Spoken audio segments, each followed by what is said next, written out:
He's too stupid to be like, no, I gotta go. I gotta stop thinking about the and get to the go-go. How's it going, everybody? Welcome to the channel. As always, if you enjoy the video, don't forget to hit that like and subscribe. It helps out, means a ton. You guys get plenty of fun stuff, not just One Piece. We cover plenty of manga on the channel, so stick around, check it out, see if anything else catches your interest. And with that being said, we got to get into it because we got chapter 1036 today, and this chapter was wild. There was so much stuff going on. We just went from thing to thing to thing to thing to thing to thing to thing. So yeah, we're just going to cover everything real quick on a nice handy little list. And then we're just going to get through this whole mess. It wasn't like a bad mess, but this was a mess. There's so much stuff going on here. So, all right. Start off, Zoro wins the fight against King. We get a little flashback for King that kind of compares him and Zoro being like, I'm never going to lose till you're king of the pirates. Talking to Kaido as king, and then Zoro being like, I'm never going to lose again. And does that sound good? King of the pirates. Talking to Luffy, and yeah. Same guy, same thing. Anyway. So yeah, we go back. Zoro gets this super dope little like pose in midair before he launches himself back over to Onigashima. And then we have CP0 learning about the defeat of the Calamities and the Toby Roppo and what that means and yada yada yada. We have Big Mom versus Law and Kid. We have an update on Onigashima and Momo trying to hold it back from getting to the Flower Capital and, you know, falling and exploding if Luffy happens to beat Kaido, and then it falls down, flame clouds, you know, stash of gunpowder. Okay, yeah, good. Yamato reaches the armory before the fire blob, so that's good. She also had the assistance of Fuga. He went and just like bull rammed the other big old number giant dude through the door. That was dope. Good job, Fuga. Anyway, Usopp is protecting Kinemon and Kiku, and he is being very inspiring, and good job, Usopp. We like to see it. Izo comes in and takes care of the rest of the guys there and does this awesome like 360 like boo boo boo boo with his guns. Super awesome. Takes the shirt off. He's got this super dope pose with like, I can't remember. I think that was the Kozuki, not the Shimotsuki. I think Kozuki. Yeah, thing on his back. So Izo did that. Good job, Izo. Love to see it. Raizo and Fukurokuju were having their standoff, and Raizo has the fire to his back right now. It is reaching him before it is reaching Fukurokuju. So Fukurokuju's telling him, just give it up, dude. You're going to burn to death, and then I can just walk out of here. Raizo's sitting there like, dude, I'm a retainer of Odin. You guys made him boil to death in like flaming, hot, boiling oil. Fire ain't shit.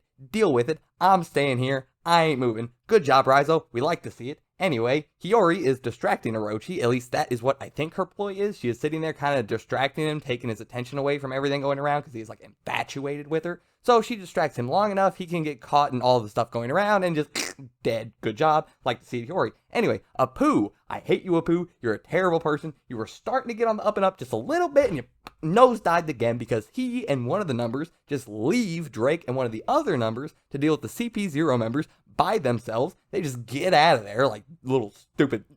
Hate you, Apu. So yeah, Drake obviously got defeated. It's kind of tough to take on two really, really high level, like masked CP0 members by yourself. Difficult thing to do. Sorry, Drake. Kind of sucks. Anyway, CP0 then start discussing everything around the battle and how we're going to have to hurry up. Did you get Robin? No, we didn't get Robin yet. Shit came up with Apu and Drake, and then Apu left, but we got Drake. He's down. Good job. Okay, still, we kind of want to get Robin, but you're also on a kind of strict time limit. You need to get off the island. Shit is going down. If Luffy wins, we gotta go.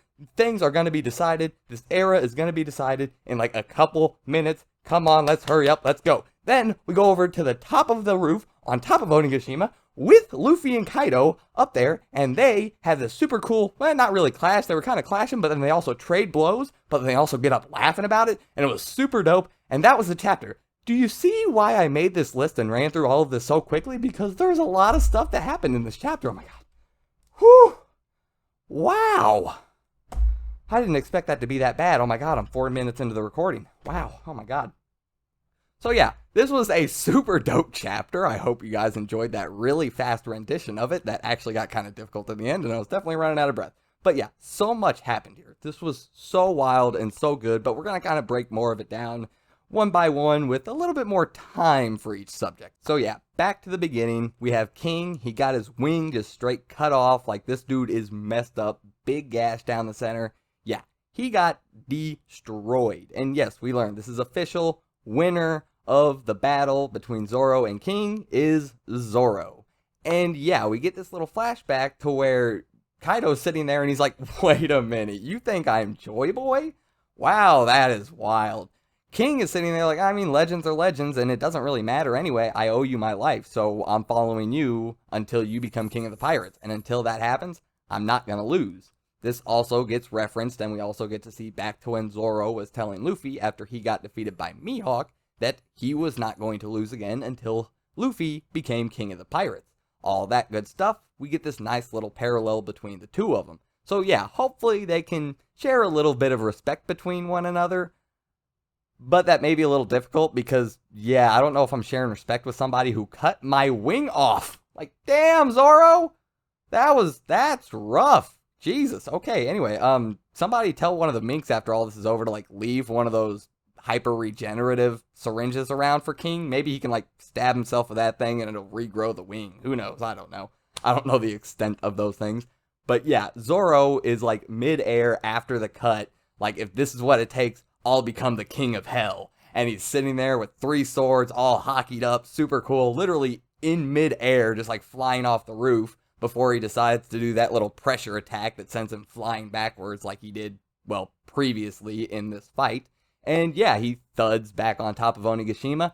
Bing, bang, boom, my boy took care of business because that's what my boy does. Anyway, yeah, one of the Marys sees this and relays it back to CP0. That is how we transition back to ZP0 and them learning about the defeat of all of the All-Stars and all of the Calamities. They have all been defeated at this point. This is extremely, extremely surprising. But they still say, even with all of this knowledge, that it's still a far cry for this new generation to win this fight as long as those 2 monsters are still walking around. Talking about Big Mom and Kaido. So yeah, this is why we got that little snippet on Big Mom and Kid and Law and all of them fighting, and Big Mom still on her take a year off of my own lifespan and give it to me as power trip. Yeah, she's still going psycho, and yeah, she's a monster. Kaido's a monster, obviously. But, you know, we'll get back to Kaido later, okay? Let's just put a little pause on that one real quick. And then, yeah, we also get a little update on Momo. He's still trying to just pull the island away from the flame clouds that Kaido has already put there. It's hard to really tell if he's actually making progress or if he's, like, stalling it out 50-50 or if he's just slowing it, but it's still making it to the Flower Capital. I think we're kind of implying that he's just slowing it down. It's still technically traveling towards the Flower Capital, but I don't really know. Anyway, doesn't really matter. Yeah, he's trying his damnedest to pull that thing away, because if Luffy does manage to beat Kaido, I assume he probably will, but if he does, then the island will go careening into the Flower Capital because Kaido's not going to be holding it up anymore, and all of the gunpowder and the cache and the armory at the bottom will and blow everything up. Not good. We've kind of already been over all this, though, but it's a nice little update, just reaffirm the idea in everybody's head, like, hey, don't forget this is going on.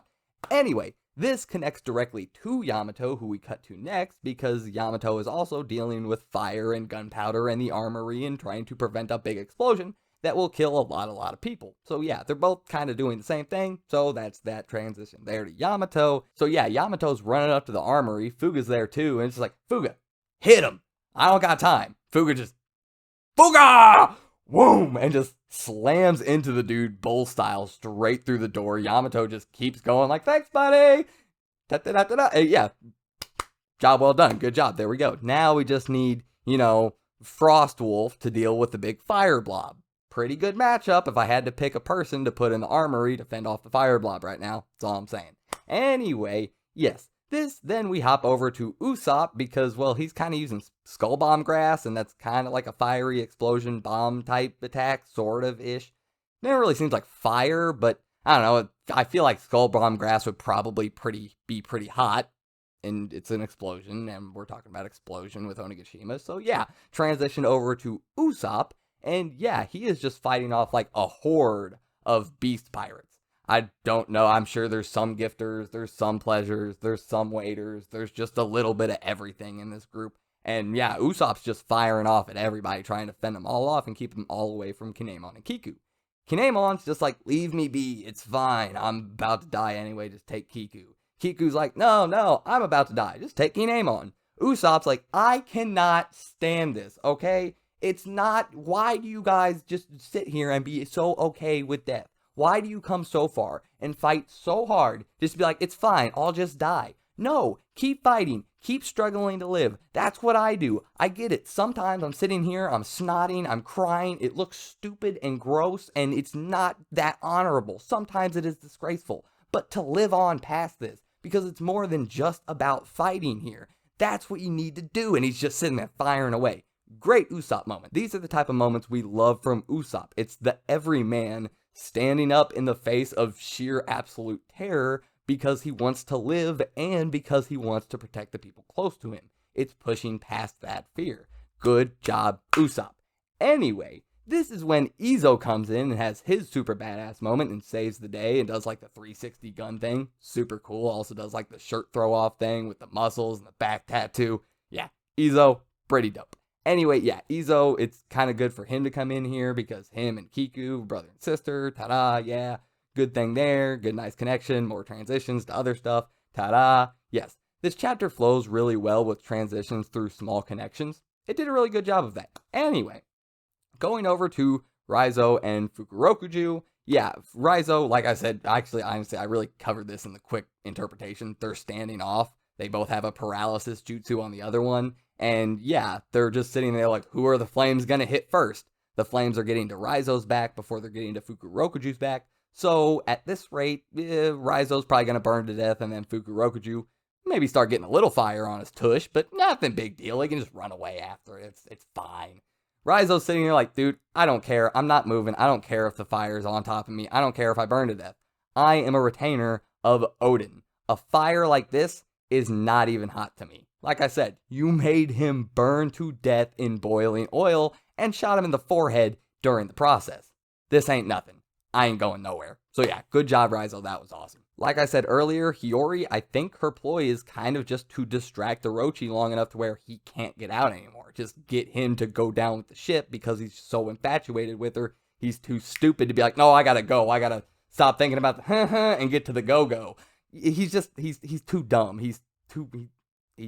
Anyway, yeah, Apu, piece of crap, left Drake behind, kind of went over all of that. Yeah, that was crappy for Apu, sucks for Drake, poor Drake. Yeah, and once again, CP0, they had a call on the Denden Mushi from the other guy in the mask, I assume, either that or Rob Lucci, being like, hey, did you guys get Robin? And they're like, no, something came up, talking about Apu and Drake. And yeah, they're like, well, okay, you guys gotta have to hurry up and get off that island. All the All-Stars have been wiped out. The odds of the new generation winning this are 1,000,000,000 to 1 because you still got the 2 Yonko. But we have to be ready in case they do win. The fate of an era will be decided by this battle in a matter of minutes. And this is when we transition to Luffy v. Kaido, the biggest piece in this deciding factor on this new era. And yeah, we got Luffy and Kaido both going at it. They're clashing, they're blocking, they're throwing out a bunch of stuff. Luffy rears back with a Gumu Gumu no, kicks at Kaido. Kaido blocks with the club, flips the club around, hits Luffy on top of the head, sending him flying to the ground. But what Kaido didn't block and did not hit was that Gumu Gumu no that got stretched back when that kick went out. That thing is still coming forward with a rock gun. Remember the red rock from chapter 1000? This is the rock gun. And this thing comes through absolutely smoking Kaido in the face, sending him flying to the ground. So then you have both Luffy and Kaido laughing as they stand up to their feet, both of them saying, this is starting to get fun. End of chapter. I cannot wait to get to the rest of this Luffy v. Kaido battle. This is going to be so insanely hype. I love the chapter. I hope you guys did. And if you enjoyed the video, like I said, don't forget to hit that like and subscribe. But I'm out.